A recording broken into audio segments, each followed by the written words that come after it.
Greetings, everyone. Stephen Dynako here for Social Chrysalis, and it is my pleasure to have Sharon Moloney with me to talk briefly about her program, Activate Your Female Power. And we have some special things we want to discuss in this interview. Sharon, welcome. Good to see you. Thank you, Stephen. It's a pleasure to be here. The other aspect of your program that's really important and has cultural implications and ripples is respect for the female body, not as a homogenized thing, right? So just as like you could travel to different lands, and every place you go to has a different appearance, a different landscape, a different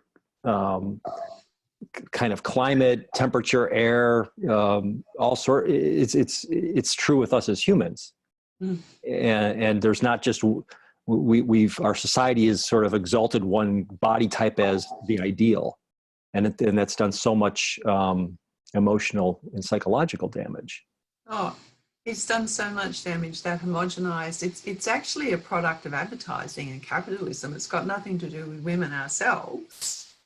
This obsession with focusing on the externals of the female body has just been so damaging across most of the Western world, I would say, and probably has infiltrated in some ways into other parts of the world as well. And, you know, it's the obsession on externals, which is bizarre, really, when you think about it, because our substance as human beings is really what we carry in our hearts, how much love we have for other human beings, not what we look like. And yet, in the advertising and so much media, it's about, you know, whether we're tall enough or too short or too fat or too thin, or our breasts are too big or too small, or our butts too big or too small, or all of those, in a way, accidental things that then are internalized by women as being related to our self-worth. So if I'm not tall and I'm not thin and I don't have big breasts, then I'm not a proper woman, or I'm not as good a woman as somebody who does have those things. And, you know, it's absurd, really, because we're human. We're not just an object that is adorned. We are agents and have a subjectivity in our human beings with all that goes with that.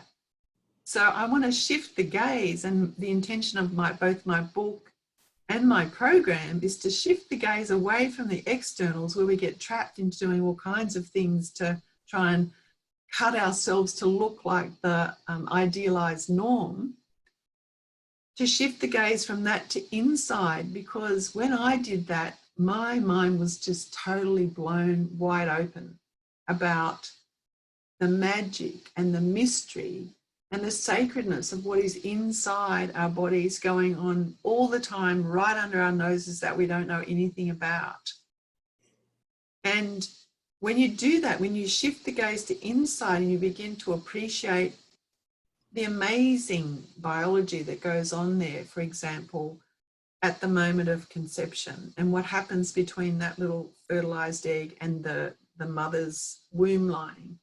When you understand the physiology of what happens during ovulation and how the uterine tube dances around, has this incredible movement that massages the ovary until ovulation occurs. When you understand what goes on inside the lining of the womb, the vascular system, and how clever and intelligent it is, when you read about that stuff and appreciate it, it just gives you a whole new understanding of what it is to be female. It's got nothing to do with outside or what I look like. It's got everything to do with, wow, I get to experience life in this amazing vessel, which is really a participation in the sacred. It's the only way I can describe it. That's what happened to me when I was doing the research and reading it and going, this is extraordinary. How do we not know this? And it's every woman's birthright to know this. And why are we not taught this at school? Because then we would grow up with this inner sense of appreciation for the magic and the mystery and the beauty of what goes on inside ourselves. And we wouldn't be looking to the outside as if that's all there is. And yes, I love getting dressed up and wearing beautiful things too, but my self-worth doesn't depend on that, and the culture doesn't get to determine my self-worth based on what I look like. So it's a wonderful gift to give yourself, to have that knowledge of what goes on inside your body as a completely different frame of reference for your own self-appreciation and self-love. And when you start to fall in love with your body from the inside, it doesn't matter what's happening on the outside. You know, you can make the changes that you want to make for you to feel better, but basically you're at home, you're in home base already, right there where you are. Yeah. Yeah, that's so important as well, because there's these messages from the outside about like how we function, and you talk, there's a section in your course about menstruation and how that has been demonized in culture, and there's all of these kind of weird feelings about it, and if you can honor it as part of the process of being you know, from the inside, and be attuned to yourself. I mean, it shifts your whole mindset and heart set about the body. Absolutely. Menstruation is one of those topics that's been so in the shadow in Western patriarchal culture. And my PhD was an exploration of that in great depth. And I only did my PhD because I had the lived experience of my very first menstruation being this spiritual awakening and going, oh my goodness, something extraordinary is going on here. That's never talked about in our culture. And yet, once we start to awaken to that, and I found this when I was doing my research, once it's couched in terms of, is this really a spiritual phenomena that we get to experience each month? A lot of women came forward and said, yes, I want to talk about this with you because that's been my experience too. So once the door is open to that possibility, a woman's whole experience with her bleeding can completely transform, so that it becomes no longer this burden that she has to endure each month, which is painful and miserable, and she can't wait to get out the other side of it, into being this profound rite of passage where the connection between and the communication between herself and the universe is just opened much more radically than when she's not menstruating, and that she gets insights and awarenesses that are not so available to her during the rest of her cycle. Then her bleeding becomes a form of spiritual practice.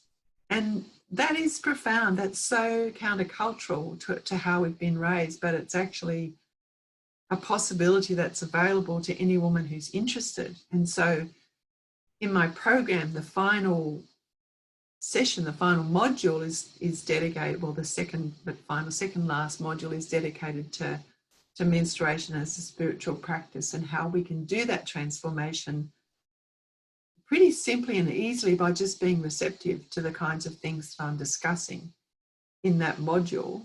And, you know, it's been known, women have known about this for centuries. In ancient times and in many Indigenous cultures, this is the case. In Australian Indigenous, in the First Nations people, they've had practices that have survived right up to the present time, and they've honoured their menstruation and regarded it with such respect as a sacred process. We can also do that in this day and age for our own blessing and wisdom, and again to connect to the earth body, because there's, in those Indigenous cultures that do honour menstruation, there's often a very clear and direct connection with the earth body. A lot of ceremonies, for example, in some of the Indigenous peoples in India, they celebrate the monsoon because the red dirt that's running, you know, in rivulets down the street resembles the menstruation of the earth. So there's the connection again, and the same with Indigenous people in Australia.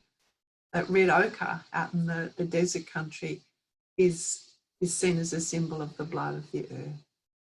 So we're on sacred ground when we're menstruating. We just haven't known that. And when we wake up to it, it can totally transform our relationship with our bleeding and ourselves as female, because it's what we do on behalf of the species. If we don't menstruate, there are no babies.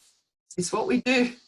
It's what we do on behalf of the species. Yeah, including new humans. including you humans. You know, it's said we're all mirrors for one another. And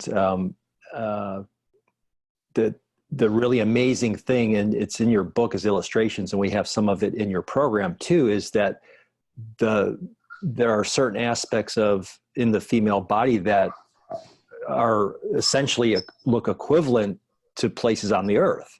And one of the most profound images is you have an image of the egg that looks like the earth. I mean, it's a blue sphere, and you hold it. Yeah, there you go. There it is. It's as above, so below. So yeah. the egg cell is the microcosm of the earth body. Yeah. Yeah, it is. And to get in touch with that, it's just the design, right? Because it's the design, you know, as above, so below, as within, so without. It's all there. And this other one, this one here, that's a coral reef. One of them is a coral reef, and the other one is the inside of the uterine tube. And if you didn't know which was which, you would be hard pressed to tell the difference. Yeah. So it's a whole miniature universe when you start exploring and looking in that detail. And when you see it like that and then embody that knowing as you walk your talk, you can't forget that knowing.